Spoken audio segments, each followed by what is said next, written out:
మీరు పేపర్లో వచ్చింది ఏంటి కథ అని, దానికి ఆధార్ నెంబర్ తప్పుపట్టడం ఒకటి.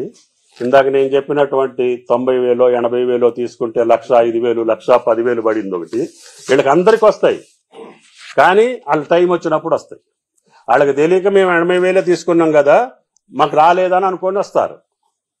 80,000ది 1,10,000 అయింది, 1,10,000 ఇవాళ రాదు, రేపు 1,50,000లో వస్తుంది. అటువంటివి కూడా అన్నీ రాశారు. దీనివల్ల నేను మీకు చెప్పదలుచుకుంది ఏంటంటే, రాజకీయ పార్టీలు ఆతృత ఉండొచ్చు, ఆదుర్దాం ఉండొచ్చు, అభిమానం ఉండొచ్చు, రైతుల పట్ల ప్రేమ కారిపోతుండొచ్చు. మీరు వాళ్ళని ఆదుర్దా పెట్టకుండా, ఆందోళన చెందకుండా, ఏ దానికైనా ప్రతిదానికి ఆన్సర్ చేశాం. పాత పద్ధతిలోనే జరుగుతుంది. ఇదే సెక్రటరీ గారు పాత ప్రభుత్వంలో కూడా ఆయనే చూశారు. ఆ పద్ధతికి ఈ పద్ధతికి ఏమాత్రం కూడా తేడా లేదు. అదే రేషన్ కార్డు, వైట్ కార్డు ఎందుకు తీసుకున్నామంటే మీ కుటుంబ కార్డు కోసం, ఆ కుటుంబం యొక్క నిర్ధారణ కోసం తెల్ల కార్డు. ఎన్ని ఖాతాలు ఉంటే అన్ని ఖాతాలు 2 లక్షల రూపాయలు, 4 ఖాతాలు మీ ఇంట్లో ఉన్నా కూడా 4 చెల్లించబడతాయి. కుటుంబాన్ని రుణ విముక్తులను చేస్తాము. దానికి ఒక రోజల్లా స్టోరీ పెట్టారు తెల్ల రేషన్ కార్డుది. మళ్ళీ నిన్న అసలు రైతులు, నేను 2-3 జిల్లాలు తిరుగుతూనే ఉన్నా 3 రోజులు బట్టి, ఎక్కడా కూడా నాకు కంప్లైంట్ రాలా. నేను వేల మంది రైతులను కలుస్తున్నా. మరి రాసే పత్రికలు కానీ చూపించే టీవీలు కానీ ఎన్ని వేల మందిని గెలిచారో ఎన్ని లక్షల మంది గెలిచారో నాకు తెలియదు, కానీ పుంఖానుగా స్టోరీలు వస్తున్నాయి. దానివల్ల ఏమవుతుంది అనంటే నిజంగానే జరుగుతుందేమో. నేను సాంకేతికంగా తెలుసుకొని చెప్పండి అంటున్నా. మీకు ఏదన్నా డౌట్ ఉంటే మా ఆఫీసుని అడగండి, అధికారులను అడగండి, లేకపోతే లోకల్ డిఏఓలకు చెప్పినా, ఏఈఓలకు చెప్పినా, ఏఓలకు చెప్పినా, ఏడీఏలకు చెప్పినా మన కింద ఉన్నటువంటి విలేకరులకు కూడా తెలుసుద్ది. కాబట్టి దయచేసి ఒక మంచి కార్యక్రమం, చారిత్రకమైనటువంటి కార్యక్రమం, రైతు లోకానికి మేలు జరిగేటటువంటి కార్యక్రమాన్ని తప్పుదోవ పట్టించడానికి కొద్దిమంది, నేను అందరిని అనట్లేదు, ఆ కొద్దిమంది యొక్క కారణాలేంటో మీకు తెలుసు. మాట్లాడేవాళ్ళ వ్యక్తులు కూడా ఎవరో మీకు తెలుసు. ఆ వ్యక్తులు ఎందుకు మాట్లాడతారో కూడా మీకు తెలుసు. అటువంటి వాటిని మీరు భూతద్దంలో చూపిస్తే ఈ యొక్క చారిత్రకమైనటువంటి సంఘటన, రైతు లోకానికి జరిగేటటువంటి ఈ మహా అద్భుతమైనటువంటి కార్యక్రమానికి మచ్చ తెచ్చిన వాళ్ళు అవుతారనేది నా బాధ. కాబట్టి దయచేసి మాకు బ్యాంకులు ఈ 5 సంవత్సరాల్లో అప్పు తీసుకున్నటువంటి ఖాతాల నెంబర్లన్నీ మాకు ఇచ్చారు. ఆ అమౌంట్ ఎంత అవుద్దో కూడా ఇచ్చారు. ఆ అమౌంట్కి సరిపోని మేము రిజర్వ్ బ్యాంకులో డబ్బులు కట్టాము. 32 బ్యాంకులు, తెలంగాణలో బ్రాంచులు ఉన్నటువంటి 32 బ్యాంకుల యొక్క మేనేజర్లను కూడా పిలిచి స్టేట్ లెవెల్లో మాట్లాడాం, జిల్లా కలెక్టర్లు జిల్లా లెవెల్లో కూడా మాట్లాడారు. ఎక్కడైనా సాంకేతిక పరమైనటువంటి సమస్య ఉంటే తప్ప అవి కూడా పరిశీలించబడతాయి, ఎప్పుడో నిర్ధారణ చేసుకున్న తర్వాత. అది కుటుంబ నిర్ధారణ, ఆధార్ కార్డు నెంబరా, లేకపోతే ఖాతా నెంబర్ తప్పుబడిందా, ఏ రకంగా జరిగిందో నిర్ధారణ చేసుకొని మాకు వచ్చినటువంటి 44 లక్షల ఖాతాలని, 44 లక్షల ఖాతాలని, 25 లక్షల కుటుంబాలని రుణ విముక్తులను చేసేది 2 లక్షల వరకు ఈ ప్రభుత్వ బాధ్యత. కాబట్టి దయచేసి రాజకీయ పార్టీలు కావచ్చు, ఎవరండి రాజకీయ పార్టీలు కావచ్చు, ఈ సమాజం మీద ప్రేమ ఉన్నోళ్ళు కావచ్చు, వ్యవసాయ రంగం బాగుండాలని కోరుకున్న వాళ్ళు కావచ్చు, దీన్ని సౌహృదయంతో ఆలోచన చేయమని చెప్పి విజ్ఞప్తి చేస్తున్నా. ఒకవేళ రాజకీయ పార్టీలకు అనుమానం ఉన్నా మేము క్లారిఫై చేస్తాము, లేదు పత్రికలకి మీడియాకి అనుమానాలున్నా అపోహలున్నా క్లారిఫై చేస్తాం. కానీ రైతులను ఆగం చేయొద్దని, అయోమయాన్ని గురి చేయొద్దని చెప్పి వీళ్ళందరికీ కూడా విజ్ఞప్తి చేస్తున్నాం. ఎనీథింగ్ సార్, మీ చాలా వరకు బ్యాంకుల దగ్గర గ్రామీణ వికాస్ లాంటి బ్యాంకులు ఏవైతే ఒక 1000 ఖాతాలు ఉంటే అందులో ₹1,00,000 లోపు ఉన్నటువంటి రుణాల ఖాతాలు 1000 ఉంటే అందులో 500 మాత్రమే మాఫీ, మిగతా 500 కాలేదన్నది ఒక చర్చ ఉంది. అందులో ఎంతవరకు వాస్తవం? మీ ఖమ్మం జిల్లాకు సంబంధించి DCB బ్యాంకులోనే 1,00,000 మంది రైతులకు రుణమాఫీ కాలేదండి. అది ఆయన రాసిందే మీరు అడిగేస్తే నేను మీకు ఎట్లా సమాధానం చెప్తాను? ఎంతవరకు వాస్తవం? RCS ఉన్నారు, ఎమ్మటే మీరు చెప్పిన దాన్ని మీరు క్లారిఫై చేసుకుంటాం. అటువంటి సమస్య రాదు. ఎందుకు రాదు అంటే కోఆపరేటివ్ సంస్థలలో కొన్ని ఆ డేట్కి ఎంటర్ చేయకపోవచ్చు. మేము కట్ ఆఫ్ ఇచ్చిన డేట్కి, ఏది 12-18కి అంతకు ముందు లోన్ తీసుకున్న వాళ్ళని కొంతమంది ఆన్లైన్ లో ఎంటర్ చేయకపోవచ్చు. వాళ్ళ ఉద్దేశాలు నేను ఇప్పుడు చెప్పను మీకు. ఆ ప్యాక్స్ కావచ్చు, ఆ బ్యాంక్ అటువంటి ప్యాక్స్లు కూడా మేము వెరిఫై చేసాం. నిన్న ఒక లిస్ట్ వచ్చింది ఒక బ్యాంకు నుంచి. వస్తే 500 మందికి ఒకే రోజు శాంక్షన్ చేసినట్టుంది. 500 మందికి ప్యాక్స్ లో ఒకే రోజు లోన్ శాంక్షన్ చేసినట్టుంది. దానికి సాధ్యపడుద్దా? ఎందుకు అని అంటే పాత అన్నీ కలిపి ఆ డేట్ ఇచ్చారనేది మాకు ఉన్నటువంటి సమాచారం. దాన్ని ఎమ్మటే ఆర్సీఎస్ గారికి చెప్పినా వెరిఫై జరుగుతుంది. కొన్ని బ్యాంకులు ఏ ఉద్దేశంతో చేశారనేది నేను చెప్పను. అటువంటివి జరిగినాయి. అటువంటి ప్యాక్స్ లో ఒక 6-7 వచ్చినాయి మాకు నిన్న ఇవాళ. ఎందుకంటే కట్ ఆఫ్ డేట్ లో లేకుండా కట్ ఆఫ్ డేట్ పెట్టిన తర్వాత ఒకే రోజు ఇచ్చినటువంటి లిస్టులు. అటువంటి ఎందుకు జరిగినాయి, ఏంటి, ఎవరు కారణం తెలుసుకొని రైతులకు అన్యాయం జరగదు. కానీ అక్కడ దురుద్దేశాన్ని మేము వెరిఫై చేయాలి కదా. కాబట్టి ఏ బ్యాంకులో ఈ 5 సంవత్సరాల్లో గతంలో తీసుకొని రెన్యువల్ చేసుకున్నా కూడా, ఇప్పుడు మొన్న పోయినసారి రుణమాఫీ కూడా మీకు తెలుసు. అది ఎట్లా జరిగింది? 16,000 కోట్లు 20,000 కోట్లు అప్పు ఉంటే దాన్ని సగానికి రిలీజ్ చేశారు ఎన్నికల ముందు. 5 సంవత్సరాలు అయిపోయిన తర్వాత లాస్ట్ నోటిఫికేషన్ వచ్చే ముందు చేశారు. ఎలక్షన్ నోటిఫికేషన్ వచ్చింది కాబట్టి మిగతాయి ఆగిపోయింది. అవి కూడా ఇప్పుడు ఈ ఖాతాల్లో పడతాయి. రెన్యువల్ చేసుకున్న వాళ్ళవి కూడా ఈ అకౌంట్లలోకి వస్తాయి. రైతు ఎప్పుడు కూడా పంట రుణం కట్టకపోతే వెళ్ళి రెన్యువల్ చేసుకొని మళ్ళీ కొత్త అప్పు తీసుకుంటుంటారు ప్రతి సంవత్సరం. ఇది పంట రుణం కదా, షార్ట్ టర్మ్ లోన్. కాబట్టి ఏ సంవత్సరానికి ఆ సంవత్సరం మనం కట్టకపోయినా రెన్యువల్ చేసుకొని మళ్ళీ కొత్త ఖాతాలు తీసుకుంటారు. అటువంటివన్నీ మన దగ్గర ఉన్నాయి. కాబట్టి ఏ బ్యాంకులో ఏదన్నా తప్పు జరిగితే అటువంటి బ్యాంకుల మీద చర్యలు తీసుకోవడంతో పాటు ఆ రైతులకు మాత్రం అన్యాయం చెయ్యం. కాకపోతే కోఆపరేటివ్ లో మాత్రం ఈ సంఘటనలు 2-3 మా దృష్టికి వచ్చినాయి. కాబట్టి తప్పకుండా వాటిని కూడా పరిశీలించి అది ఏం జరిగింది ఏంటి ఫ్రాడ్ అని నేను అన్ను ఎంక్వైరీ చేయాలి. 500 మందికి ఒకే రోజు శాంక్షన్ చేసినట్టు మాకు పంపించారంటే గతంలో ఉన్నటువంటి లోన్లు కూడా ఎప్పుడు 14, 12, 15 మనం ఎగ్గొట్టినవి అన్ని కూడా ఇందుట్లో తర్జుమా చేశారా అనేది అధికారుల యొక్క ఆలోచన. కానీ ఎంక్వైరీ చేస్తే కానీ తెలవద్దు. మేము ఆడిట్ కూడా పెట్టాం అన్ని కోఆపరేటివ్లకు కూడా. ఆడిట్ రిపోర్ట్ కూడా కొన్నిటికి రావాలి, కొద్దిగా డ్యూ ఉన్నాయి. అవి కూడా మీరు తెప్పించుకుంటే ఈ స్టిప్యులేటెడ్ టైంలో ఎంతమంది అప్పు తీసుకున్నారో అందరికీ న్యాయం జరుగుతుంది. ఇందుట్లో ఈ ఆహార భద్రత కార్డుకి సంబంధం లేదు. ఆహార భద్రత కార్డు లేకపోతే మేము పాస్బుక్ ని వెరిఫై చేసుకుంటాం. ఆ కుటుంబం నిర్ధారణ చేసుకున్న తర్వాత వాళ్ళది కూడా పే చేస్తాం.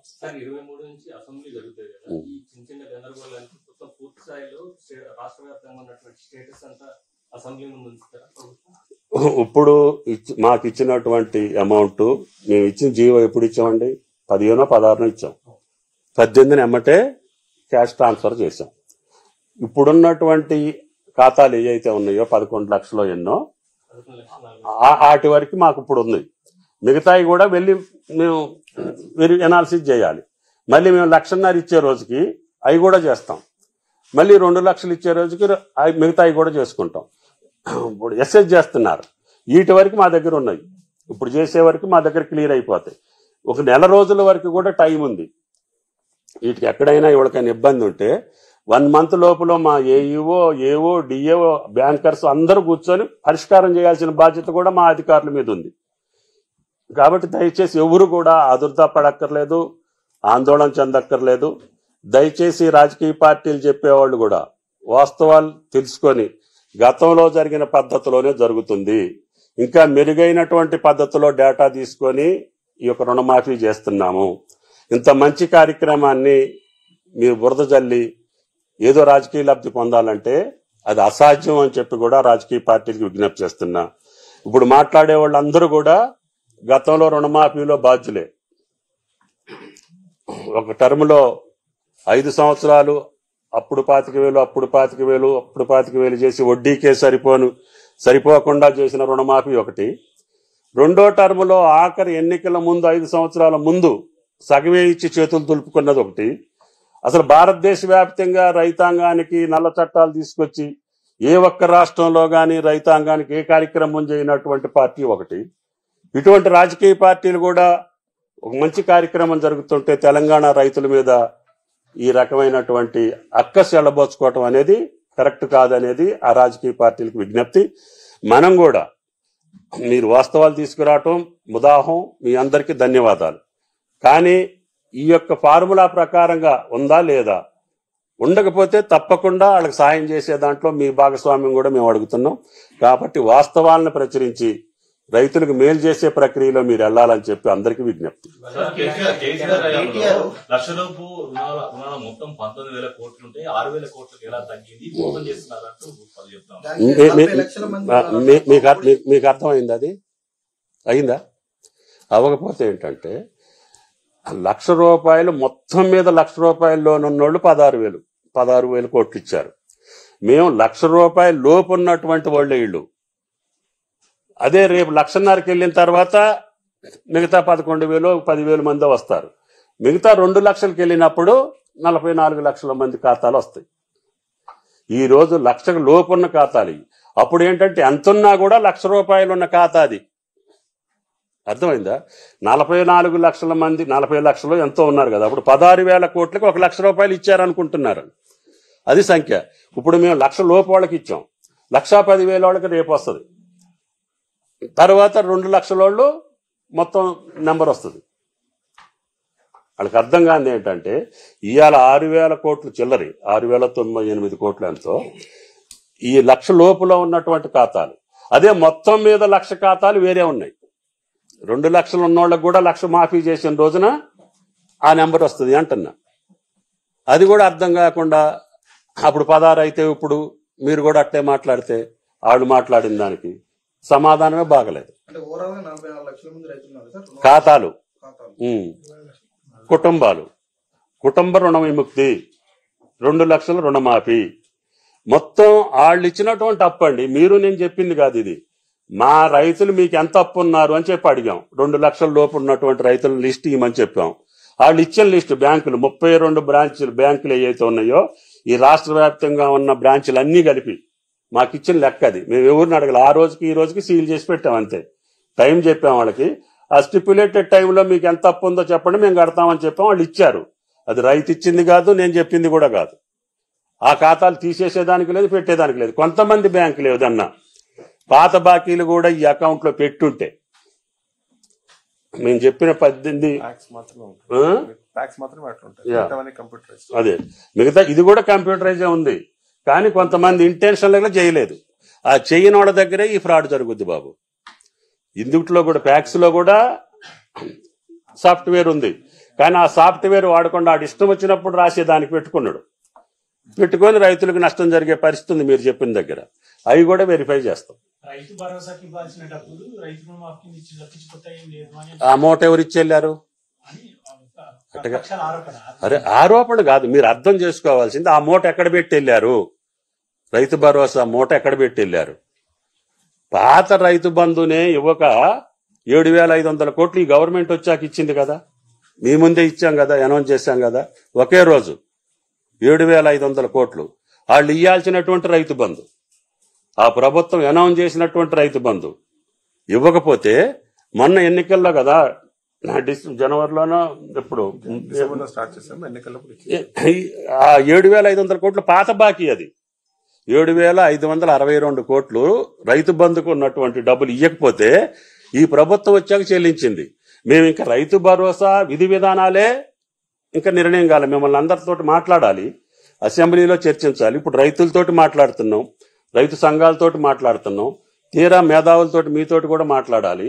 దాన్ని ఏ రకంగా చేయాలో చెప్పిన తర్వాత దానికి కావలసినటువంటి నిధులు సమకూర్చుకుంటాం.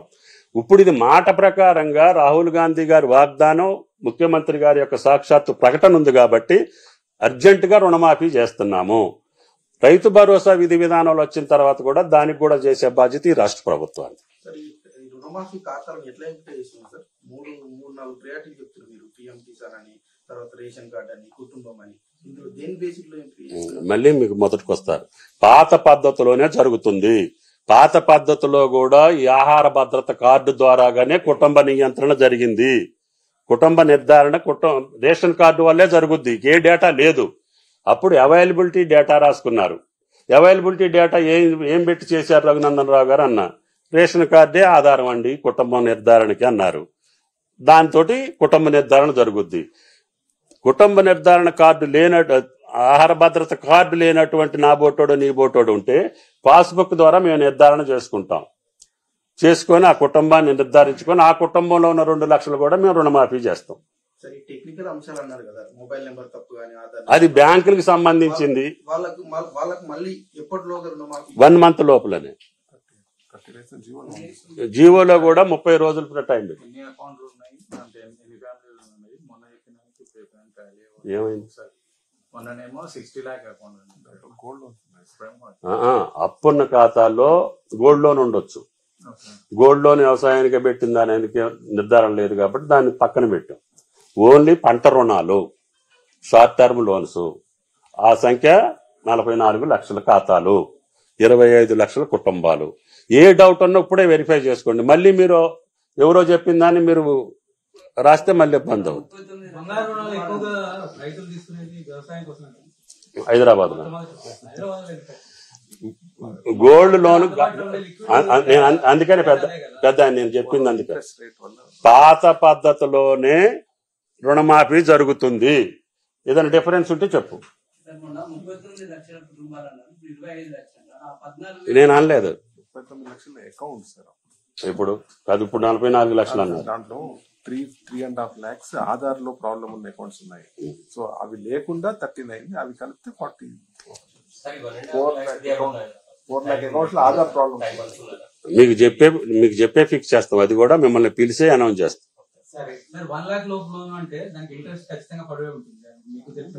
లోన్ మీన్స్ లోన్ మేము చెప్పింది అంటే గురువు గారు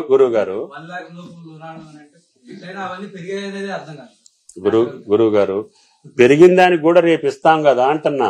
1,00,000కి పెరిగింది అనుకోండి, రేపు 1,50,000లో పడుద్ది కదా అతనిది. ఏం కాదు.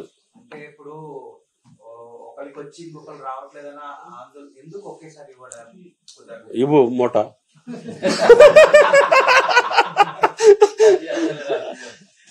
ఇప్పుడు ఫైనాన్స్ అంటే ఒకే రోజు బస్తా రాదు. ట్యాక్స్ ఈ రోజు కట్టేవాడు ఈ రోజు కడతాడు, రేపు కట్టేవాడు రేపు కడతాడు. ఎప్పుడు కూడా ఆర్థిక పరిస్థితి రూపాయి రాక రూపాయి పోక. ఇవాళ ఎంత ఆదాయం వస్తే అంత ఆదాయాన్ని రేపు మేము డిస్పర్స్ చేయాలి. ఇక్కడ జీతాలు ఇవ్వాలి, మీ కథ ఇవ్వాలి, వెల్ఫేర్ చేయాలి. మిగిలిన దాన్ని తీసుకొచ్చి పార్టీ ఇచ్చినటువంటి వాగ్దానాలు, ప్రభుత్వం చెప్పిన మాటని నిలబెట్టాలి. కాబట్టి రిజర్వ్ బ్యాంకులో మనం ముద్ర కొట్టేదానికి లేదు. మొత్తం రిజర్వ్ బ్యాంకులో ఒకే రోజు ఇవ్వమంటే ఇచ్చేదానికి కూడా ఉండదు. లోన్ కూడా అంత ఇవ్వరు. దానికి కూడా FRBM కథ ఉంది. ఏ నెలకి ఎంత ఇవ్వాలో అంతే ఇస్తారు. దానికి మించితే కూడా ఇవ్వరు. కానీ ప్రభుత్వ ఆదాయాన్ని దృష్టిలో పెట్టుకొని మాకు వచ్చే రాబడిని పెట్టుకొని మేము పలానా డేట్ లోపల ఇస్తామన్నాం. అది కూడా తప్పేనా? అధికారం వచ్చిన మొదటి పంట కాలానికే ఇస్తున్నాం. అది కూడా తప్పేనా?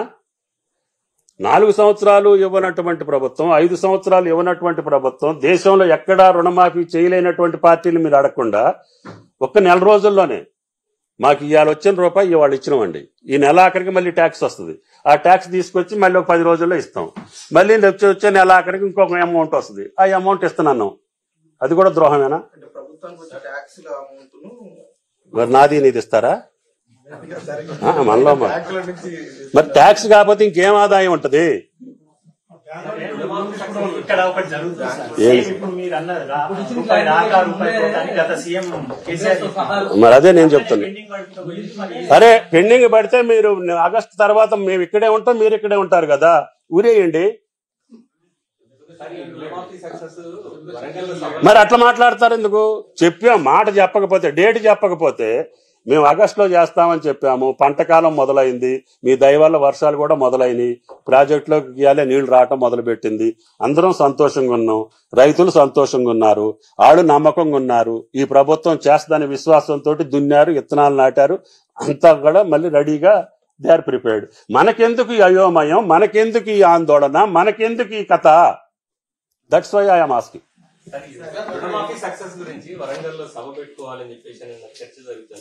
మొత్తం అయిన తర్వాత మేము మొత్తం మీరు పెద్ద ఆయన చెప్పినట్టుగా అనుమానం లేకుండా అనుకున్న సమయంలో పూర్తయితే తప్పకుండా రేపు ముఖ్యమంత్రి గారు వెళ్తున్నారు, రాహుల్ గాంధీ గారిని కలిసి డేట్ కూడా తీసుకుంటాం. ఆయన ఎస్ అన్న డేట్ మీకు కూడా చెప్తాం, మీరు కూడా ఆ సభకు రావాలి.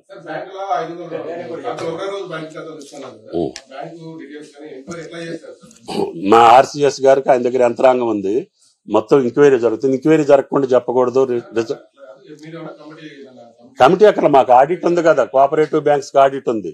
ఎనీథింగ్ అదే సార్ ప్యాక్స్ సొసైటీస్ నార్మల్ గా ఆడిట్ చేస్తాం సార్. ఇట్లాంటి కేసెస్ అన్నిట్లో కూడా యాక్ట్ ప్రకారం 1964 యాక్ట్ ప్రకారం ఆడిట్ చేస్తా ఉన్నాం. దాంట్లో ఫైండింగ్స్ ని బట్టి వీళ్ళు ప్రొసీడ్. కమర్షియల్ బ్యాంకులో ఎక్కడా తేడా లేదు గురువు గారు. ఒక ప్యాక్స్ లోనే మాన్యువల్ ఉంది, సిస్టమ్ ఉంది. కానీ ఆడు సిస్టమ్ వాడకుండా ఆడు అవసరం వచ్చినప్పుడు ఆడికి అనుకూలంగా చేద్దామనే ఉద్దేశంతో అట్టి పెట్టుకొని ఉంటారు కొంతమంది. ఆ కొంతమంది అనుమానం వచ్చినట్లు ఒక 5-6 చూస్తే మేము 6-7 సొసైటీల్లో ఈ రకమైనటువంటి తప్పిదాలు కనపడ్డాయి. వాటిని పెండింగ్ పెట్టాము. ఎంక్వైరీ చేసి ఆడిట్ చేపించి వాళ్ళ మీద యాక్షన్ తీసుకోవటమే. కానీ అది కూడా చెప్పకూడదు.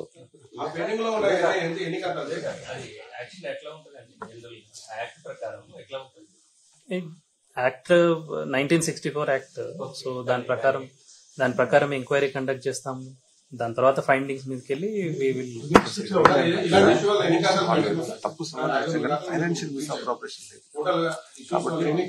అవన్నీ ఇంకా కంప్లీట్ అవ్వలేదండి, సో అన్ని ఒక పారాగ్రాఫ్ ఉంది.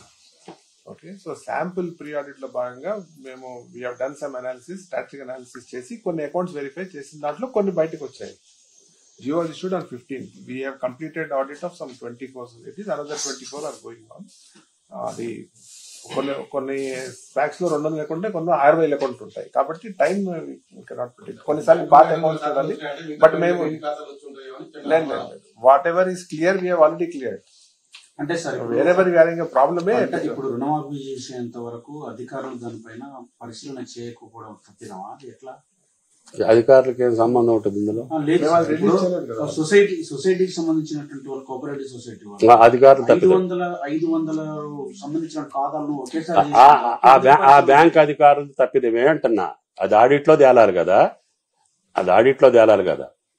ఇన్ని వేల కోఆపరేటివ్ సొసైటీల్ని సెక్రటరీ ఒక ఆర్సీఎస్ చేయలేడు కదా. మాకు అనుమానం వచ్చి చెక్ చేయించిన దాంట్లో వచ్చినటువంటి ఇన్ఫర్మేషన్ ని హోల్డ్ చేశారంతే. బ్యాంకులు కాదు, అధికారుల మీద తీసుకోవాల్సి వస్తుంది. బ్యాంకులో మా బ్యాంకు రైతుది ఏం తప్పు ఉంటుంది, ట్రాన్సాక్షన్ మిస్ అపరేషన్ కానీ ఫైనాన్స్ మిస్ అపరేషన్ లేదు. Wrong reporting wrong. అప్పిచ్చిన మాట కరెక్టే కానీ ఎప్పుడో ఇచ్చిందని ఈ డేట్ లో వేసి ఉంటాడు అనేది మా ఉద్దేశం.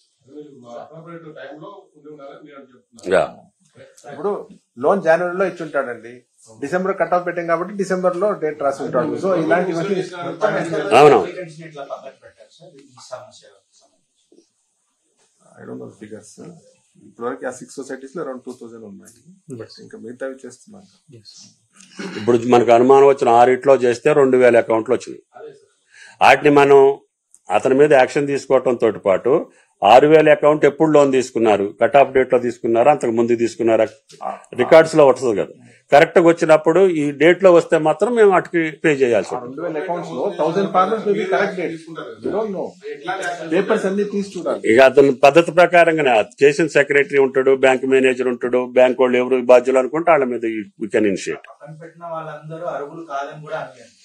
కాదు, వాళ్ళు వెరిఫై చేసి ఒకళ్ళు వాస్తవంగా ఇప్పుడు ఈ కట్ ఆఫ్ డేట్ లోకి వచ్చి ఉంటే వాళ్ళకి ఇచ్చిన ఇష్యూ డేట్ ని బట్టి తప్పకుండా ఇవ్వాలి.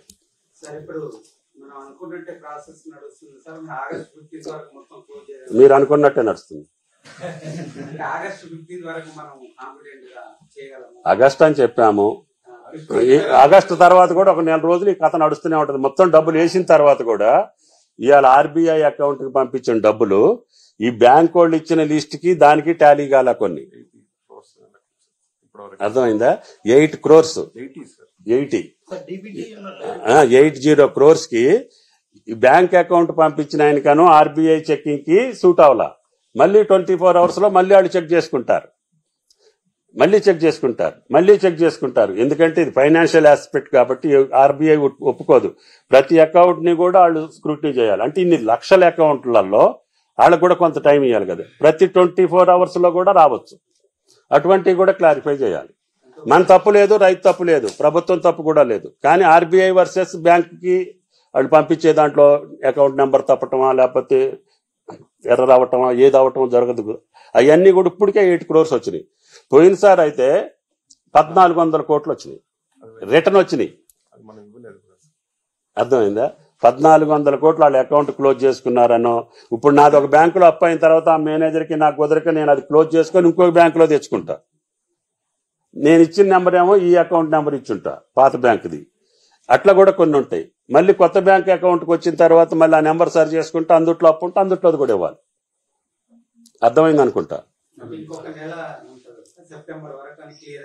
అంటే లాస్ట్ మనం పే చేసిన తర్వాత 1 month డేట్ పెట్టాం జీవోలో క్లియర్ చేసుకోవటానికి. కానీ ఇటువంటి ఏ తప్పులు జరిగినా, ఎర్రర్స్ ఉన్నా, అకౌంట్ నెంబర్ తేడా ఉన్నా, ఆధార్ కార్డు తేడా ఉన్నా, కుటుంబ నిర్ధారణలో పొరపాటు ఉన్నా మా అధికారుల్ని ప్రతి రైతు వేదిక దగ్గర అంటే ప్రతి క్లస్టర్ విలేజ్ లో ఒక ఆఫీసర్ ఉన్నాడు, ఏడీఏ ఉన్నాడు, జిల్లా లెవెల్లో జిల్లా అధికారులు ఉన్నారు, బ్యాంక్ అధికారులు కూడా నిన్న కూడా పిలిచి ఇదే సమావేశంలో 32 బ్రాంచ్ మేనేజర్లకి హైదరాబాద్ లో చెప్పాము. జిల్లా కేంద్రంలో కలెక్టర్లు చెప్పారు. వాళ్ళది మన అధికారులను సమన్వయం చేసుకొని ప్రతి రైతు మీ ఖాతా ఇచ్చిన నెంబర్ కి క్లియర్ చేసేదాకా ఇద్దరిది బాధ్యత. ఇప్పుడు మనం వెబ్ పోర్టల్ ఒకటి అన్నాం సార్, ప్లస్ మండలవారీగా వెబ్ లైన్స్ అన్నారు, అవి ఎప్పుడు రాలేదని ఎవరన్నా నేను నా బోటోడు వెళ్ళిండి అనుకోండి చదువు రానోడు, వాళ్ళు అది నెంబర్ నా ఆధార్ నెంబర్ నొక్కేస్తే నా ప్రొఫార్మా మొత్తం అవుతుంది. నాకు ఎన్ని బ్యాంకుల్లో అప్పు ఉంది, అసలు ఎందుకు కుటుంబ సభ్యులు ఎవరెవరు ఉన్నారు, వీళ్ళకి ఇంకెక్కడెక్కడ లోన్లు ఉన్నాయి, మొత్తం సమాచారం ఆ రైతు సమాచారంలో ఉంటది. ఆ ఏఈఓ దగ్గరికి వెళ్తే అతని దగ్గర మీకు ఆ యాప్ ఉంటది. తుమ్మల నాగేశ్వరరావు అని నొక్కేస్తే నా కుటుంబ వివరాలు, నా కుటుంబ సభ్యుల వివరాలు, మేము అందరం అప్పులు తీసుకునే వివరాలు అన్నీ ఉంటాయి. కాబట్టి ఎక్కడా కూడా మీకు తేడా కనపడేది లేదు. ఎక్కడైనా మాన్యువల్గా ఏదన్నా ఆఫీసర్ ప్యాక్స్ లోని, అది కూడా ప్రాథమిక సహకార సంఘంలో ఎవళ్ళైనా ఇంటెన్షన్గా 1-2 చేస్తే అటువంటిది ఏదన్నా తప్పు జరిగితే వాటిని కూడా రెక్టిఫై చేసే బాధ్యత రాష్ట్ర ప్రభుత్వాన్ని. అంతరొచ్చు. ఓకే, ఈ 2 లక్షల పై ఉన్న వాడు ఎక్స్ట్రా అకౌంట్ ఏదైతే ఉందో అది కడితే ఇది వస్తుంది. 2 లక్షలు మాఫీ అవుతుంది కదా, వాళ్ళు కూడా ఏమైనా టైం పెట్టారా? ఎక్సెస్ ఉన్నది అమౌంట్ కట్టాలి 30 days టైం అంటే ఏమైనా పెట్టుకున్నారా? దాని మీద ఇంకా నిర్ణయం తీసుకున్నారు? మీరు 15 రోజులు లాస్ట్ కిస్తీ వెళ్లే లోపులో నువ్వు తీసుకోదలుచుకున్నావు అనుకో, ఆ 10,000 ఇచ్చేసి 2 లక్షలు తీసుకెళ్ళు. లాస్ట్ కిస్తీ లోపల కట్టాలి. 2 లక్షలకు పైన ఉన్నట్టు తెలిసిపోద్ది కదా. ఆ అకౌంట్ నెంబర్ ఆ డబ్బు కట్టేస్తే నీకు ఎమ్మటే 2 లక్షలు నీ ఖాతాలో. బ్యాంకులకు కూడా చెప్పాం, ఈ ₹1 కూడా మీ దగ్గర కానీ వేరే అకౌంట్లకు కానీ వేరే ఖాతాలకు కానీ వేరే అప్పులకు కానీ జమ చేయొద్దు. మళ్ళీ టోటల్ గా ఈ 31,000 కోట్లు రైతు చేతిలోకే పోవాలి. ఓన్లీ మీరు కార్యక్రమం చేసేవాళ్లే తప్పితే ఆ అకౌంట్లు మళ్ళీ మీరు మాకు ఇంకొక వేరే బాకీ ఉంది, వేరే అకౌంట్ ఉంది, ఆ కుటుంబం పేరు మీద జమ చేసుకుంటే బ్యాంకుల మీద కూడా యాక్షన్ తీసుకుంటాం. కొన్ని చోట్ల అంటే 50,000 అప్పు తీసుకుంటే 60,000 వడ్డీ అయిందని కొన్ని ఆపుతున్నారని అంటున్నారు. అది ఎన్ని సంవత్సరాల క్రితం తీసుకున్నాడో మరి ఏంటో నాకు తెలియదు. అది బ్యాంకులు తీసుకోవాల్సిన లెక్క. ఏ అకౌంట్ లో 50,000 అప్పు తీసుకుంటే 5 సంవత్సరాల్లో 60,000 వడ్డీ అవుతుంది. మీరు చెప్పండి, ఎవరైనా చెప్తుంటే అతను 5 years లో ఫస్ట్ డే తీసుకున్నా లాస్ట్ డే లోపల 60,000 ఎట్లా అవుతుంది?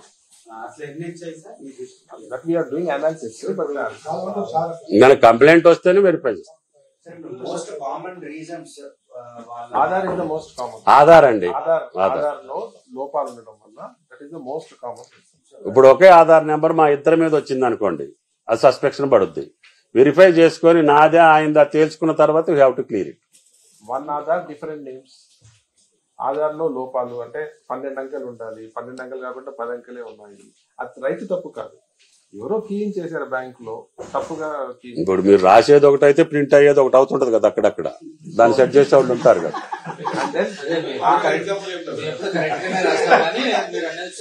అక్కడ ఆయన పెట్టేటప్పుడు కూడా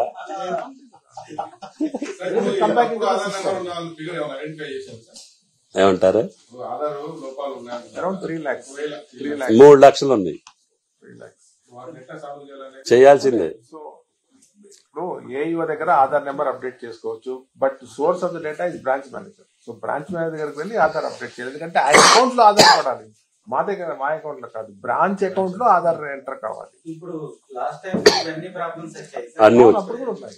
సేమ్ ఉంది, బాధలు వేరే, పద్ధతి అంతే, బాధలు అంతే, చేసేది కూడా అంతే.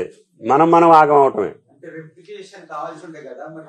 అప్పుడు కూడా 20,000 టచ్ అయిన తర్వాత చేద్దాం అనుకున్నాం, ఆ పరిస్థితి రాలేదు. సార్ ఈ 44 లక్షల ఖాతాల్లో ఇంక్లూడ్ ఈ ఆధార్ 3 లక్షల సస్పెక్టెడ్ అన్నది తర్వాత. అందుకనే మీకు 39 ప్లస్ 3 చిల్లర అని చెప్పింది. సార్ అడిగారు కదా, పోయినసారి 39 అన్నారు, ఇప్పుడు 44 అన్నారే, ఆ ఎర్రర్ అది. టోటల్ ఎంత సార్? ఏమంటారు? సెట్ అయినవన్నీ మా దాంట్లోకి వస్తాయండి. మీరు సెట్ చేసుకున్నారనుకోండి ఆధార్ నెంబర్ ని బ్రాంచ్ మేనేజర్ దగ్గర, అది మళ్ళీ ఇచ్చే దాంట్లోకి వస్తుంది. ఆధార్ నెంబర్ నిర్ధారణ అయిన తర్వాత అసలు ఏ కుటుంబంలో అతను భాగ్యస్వామ్యం అది కూడా నిర్ధారణ కావాలి. So without that I cannot finalize the last thing. And then దాంతో పాటు we also have to finalize passbook. Okay. So అందువల్ల మేము 1 lakh లోపల ఉన్నవన్నీ తీసి we have done that analysis. And another, as soon as government వెళ్ళిపోతాయి, that figure we have to work out. అది రావాలి. రేపు నుంచి పేమెంట్ జరుగుతా ఉంటే ఏ రోజు ఆ రోజు వచ్చేస్తుంది. ఇన్ని లక్షలు క్లియర్ చేశామని, క్లియర్ కానీ ఏమన్నా ఉంటే ఎందుకు కారణం కాలేదు కూడా మాకు వస్తుంది. ఆ కారణాలను మళ్ళీ రెక్టిఫై చేయాలి బ్రాంచ్ మేనేజర్ దగ్గర.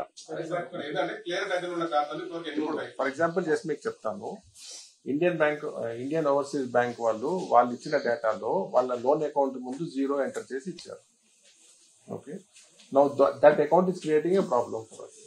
Because SBI, I'm SBI bank holder, నా దాంట్లో కూడా 0 ఉంటుంది, బట్ మేము రాస్తున్నప్పుడు ఎప్పుడు 0 రాయాలి, బట్ వాళ్ళు ఆ విధంగా ఎంటర్ చేసి ఇచ్చారు.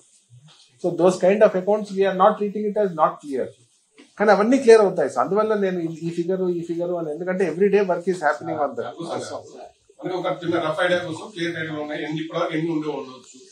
అంటే ఇప్పుడు సార్ చెప్పిన ఫిగర్ ఉంది కదా, that many number of loan accounts, but నేను మళ్ళీ మాట్లాడుతున్న కొద్ది కూడా కొత్త అకౌంట్స్ క్లియర్ అవుతూ ఉండొచ్చు కదా. ఇప్పుడు ఆడిట్ జరుగుతుంది, audit is happening on an app. So ఆ ప్యాక్స్ లో ఆడిట్ అయిపోతే some figure will get added, some figure will get deleted. So అందువల్ల 1 lakh లోపల మీకు టోటల్ గా రేపు మొత్తం అమౌంట్ తీసుకెళ్లి 31,000 కోట్లు మేము ఆర్బీఐలో కట్టాక 4 రోజుల టైంలో క్లియర్ అయినాయి అన్ని అయిన తర్వాత అప్పుడు కానీ ఏంటి, అవని ఏంటి, ఎందుకు కాలేదని కూడా చెప్తాం. ఓకేనా సార్? ఇప్పుడు ఈ 1-2 డేస్ లో ఎంత పర్సెంట్ 90% రీచ్ అయ్యింది సార్? 99% రీచ్ అయ్యింది ఇప్పటివరకు. So far we have got only 1% return. But మనం ఇంకొక, అంటే టుడేస్ బ్యాంక్ వర్కింగ్ డే, ఈ రోజు నైట్ లోపల we are expecting final response from RBI. ఈ రోజు నైట్ రాకపోతే మండే మార్నింగ్ వస్తుంది. సో దాంట్లో వాళ్ళు ప్రతి అకౌంట్ కి ఎదురుగా అది డెబిట్ అయిందా, క్రెడిట్ అయిందా, క్రెడిట్ అయితే ఎక్కడ క్రెడిట్ అయింది, దాని యూటీఆర్ నెంబర్ మీద ఏటీఎం లో మనం డ్రా చేస్తే మనకి ఆ విధమైన మెసేజ్ మాకు రావాలి. ఓకే, దెన్ ఆ ఇన్ఫర్మేషన్ వస్తుంది, డబ్బు కూడా వెనక్కి రావాలి కదా, ఆర్బీఐకి ఇచ్చేసాం కదా, ఆ డబ్బు వెనక్కి రావాలి కదా మన అకౌంట్ లోకి. Then only will treat it as a failure account. ఒక 24 hours లో రాకపోతే మళ్ళీ 24 hours లో కూడా ఆర్బీఐ చెక్ చేస్తుంది పంపించడానికి. ఇక పంపించడానికి వీలు కాకపోతే మళ్ళీ ఆ డబ్బు మనకి రావాలి మన అకౌంట్ లోకి. ప్రాసెస్ ఫెయిలియర్ అకౌంట్, అప్పుడు దాన్ని కరెక్ట్ చేయడానికి ప్రయత్నం చేస్తాం. దానికి కొంచెం టైం పడుతుంది. ఏ కారణం చేత వాళ్ళు రిటర్న్ చేశారు అన్నది మాకు తెలుస్తుంది కాబట్టి then we try to rectify it and then send again. ఇప్పుడు ప్రీ ఆడిట్ చేస్తున్నారు కదా, అది రిజల్ట్ ఎంత రోజుల్లో వస్తుంది? Another 2-3 days. దాని బేస్ కొన్ని యాడ్ అవ్వచ్చు, యాడ్ అవుతాయి. తీసుకోలేదండి. ఒకటి ఇన్కమ్ ట్యాక్స్ కట్టే బడా బాబులకు మాత్రం ఇవ్వమని చెప్పాం. ఈ ప్రభుత్వం యొక్క లక్ష్యం ఏదైనా సరే సామాన్యులు, చిన్నకారు రైతులు, సన్నకారు రైతులు, రైతులు అంటేనేమో చిన్న సన్నకారు, వెల్ఫేర్ అంటేనేమో నిరుపేదలు. ఏ ప్రభుత్వానికంటే లక్ష్యం కాంగ్రెస్ పార్టీది కూడా దానికి ఎప్పుడు మొదటి నుంచి కట్టుబడి ఉంది. అటువంటి దానికి ఆ ఒక్క క్లాజ్ మాత్రం ఎవరు ఐటీ పేయర్స్, ఐటీ రిటర్న్స్ కాదు. ఐటీ రిటర్న్స్ మీరు కూడా మీ బాబు చదువు కోసం చేయొచ్చు, కానీ మీరు రైతు అయి ఉంటే మీకు అసలు ట్యాక్సే ఉండదు. రైతులకి ఇన్కమ్ ట్యాక్స్ లేదండి అసలు. దాని గురించి అసలు దాన్ని అడిగే ప్రశ్నే లేదు. వ్యాపారం చేసుకున్నోడుకు ఉంటుంది, మేము ఇయ్యం. అట్లాంటి ఇన్కమ్ ట్యాక్స్ పెట్టే బడే మోబులు ఎంతమంది? అది ఐటీ వాళ్ళని అడుగు. మా దగ్గర ఎందుకు ఉంటుంది? రైతులకే ఐటీ ఉండదు. రైతులకు ఐటీ ఉండనప్పుడు నాకేం బాధ? అంటే మనకు లెక్క వస్తుంది కదా. అరే ఒక 10 లక్షలు అట్లా కాదు మల్లేశం గారు, అసలుకి రైతులకే ఐటీ ఉండదు కదా, మాకెందుకు ఆ బాధ? రైతులను ఎందుకు ఇబ్బంది పెట్టాలి? మళ్ళీ ఆ మాట చెప్పి ఒకవేళ వ్యాపారస్తులు తీసుకుంటే ఉండదంటున్నాను. నువ్వు ట్యాక్స్ పేయర్ అయ్యి అనుకోండి, మీరు తీసుకున్నా నేను ఇయ్యా. నువ్వు రైతు అనుకో, ఐటీ రిటర్న్స్ ఇచ్చారు మీ పిల్లగాడు చదువు కోసం, లేకపోతే గృహ నిర్మాణం కోసం, మంచికో చెడ్డకో, నువ్వు రైతువి, నీకు ట్యాక్స్ ఉండదు అసలు. ఐటీ ట్యాక్స్ కట్టే పని లేనప్పుడు ఆడికిస్తావా వీడికిస్తావా అనే సమస్య రాదు కదా అంటున్నా. రైతుకి ఐటీ ట్యాక్స్ ఉండదు. ఎవడన్నా వ్యాపారస్తుడు వచ్చి నాది నేను రైతు అని దొంగతనంగా పెడితే ఆడి ట్యాక్స్ పేయర్ అనుకోండి, వీఆర్ నాట్ గివింగ్. లోపలికి వచ్చే వాళ్ళకి ఎలిజిబిలిటీ లేదు. మళ్ళీ అర్థం కావాలన్నా.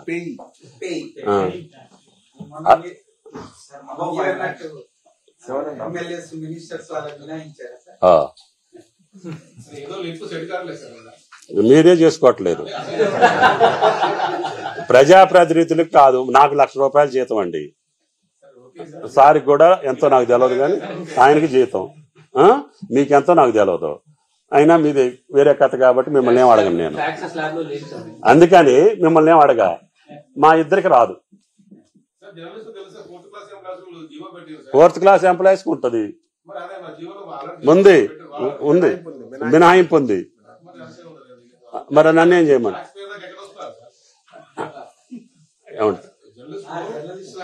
కాదు, మిమ్మల్ని అసలు నేను ఏం అడగట్లేదు.